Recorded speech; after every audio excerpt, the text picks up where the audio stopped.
سلام میکنم خدمت شما عزیزان. با تست اومسنج هستیم خدمتتون. این کلید و پریزی که اینجا ملاحظه میفرمایید الان ولتاژش رو میخوایم تست کنیم.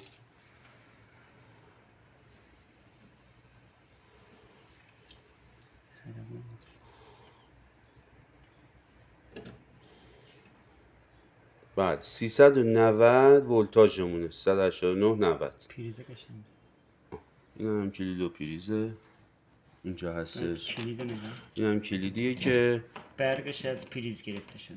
برقش از پریز گرفته شده. نورش هم از پریز گرفته شده. بله جفتشم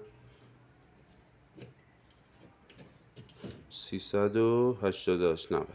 حالا جالب اینجاست که همین کلید این مهتابی رو روشن کرده. خاموش روشن میکنیم. واقعا یکی از سوالهای بشریته که میشه با 390 مهتابی روشن میشه. مهتابی 220 روشن کنیم. خیلی متشکرم. خدا نگهدار.